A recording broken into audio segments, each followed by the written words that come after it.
हिंदू और हिंदुत्व में फर्क करने को लेकर राहुल गांधी समेत कांग्रेस के दूसरे आला नेताओं पर चौतरफा हमले हो रहे हैं। अपनी किताब को लेकर घिरे पार्टी के दिग्गज नेता और वरिष्ठ वकील सलमान खुर्शीद पर तो अब एफआईआर दर्ज करने का आदेश जारी हो गया है।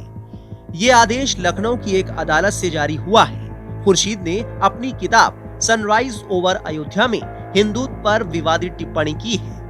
खुर्शीद की किताब में हिंदुत्व की तुलना बोको हरम और आईएसआईएस जैसे खूंखार आतंकी संगठनों से की गई है।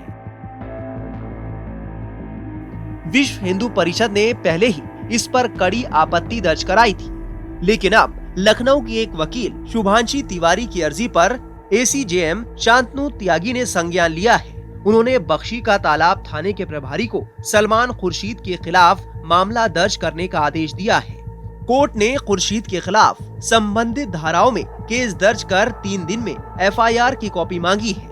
अदालत ने अपने आदेश में कहा है कि अर्जी में दिए गए तथ्यों और शिकायतकर्ता की दलीलें सुनने के बाद अदालत का मानना है कि सलमान खुर्शीद के खिलाफ संज्ञेय अपराध का मामला बनता है।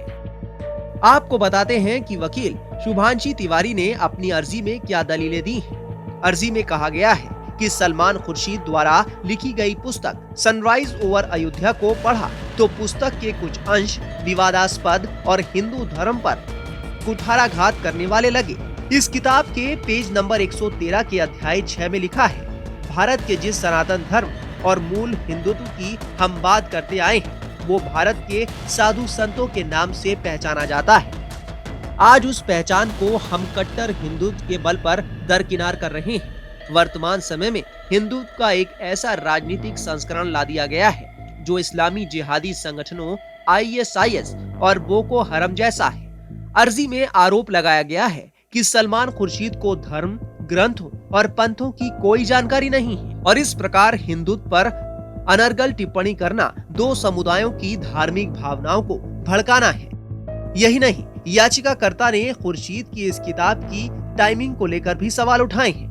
वकील शुभांशी तिवारी ने आरोप लगाया है कि यूपी चुनाव में अपनी पार्टी कांग्रेस को सियासी फायदा पहुंचाने के मकसद से खुर्शीद ने ये किताब लिखी है। शुभांशी ने अपनी अर्जी में कहा है कि चूंकि लेखक एक राजनीतिक पार्टी विशेष की विचारधारा से संबंध रखते हैं और इस पार्टी ने साल 2007 में सुप्रीम कोर्ट में कहा था कि भगवान राम का कोई अस्तित्व ही नहीं है, ऐसे में प्रभु श्री राम के अस्तित्व पर प्रश्न चिन्ह लगाने वाले लोग कभी हिंदू और हिंदुत्व के बारे में निष्पक्ष होकर अपनी राय व्यक्त नहीं कर सकते हैं। लेखक ने सिर्फ साल 2022 में उत्तर प्रदेश के चुनाव के मद्देनजर अपनी राजनीतिक पार्टी को लाभ पहुंचाने की मंशा से इस पुस्तक को लिखा है, वरना पुस्तक में अयोध्या मामले में सुप्रीम कोर्ट के निर्णय की समीक्षा के साथ 3 तलाक के नियम की आलोचना नहीं की जाती।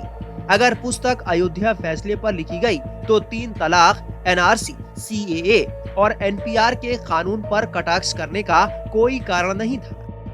शुभांशी ने अपनी अर्जी में कहा है कि वो हिंदू धर्म से जुड़ी है और हिंदू शब्द के गुण हिंदुत्व पर विश्वास रखती है, इसलिए अपने धर्म पर कुठाराघात होते देखकर वो मानसिक तौर पर बेहद व्यथित हुई है। उनकी धार्मिक भावनाएं आहत हुई हैं, लिहाजा सलमान खुर्शीद के खिलाफ केस दर्ज करने के साथ ही उनकी किताब की प्रतियां जब्त करने का आदेश दिया जाए।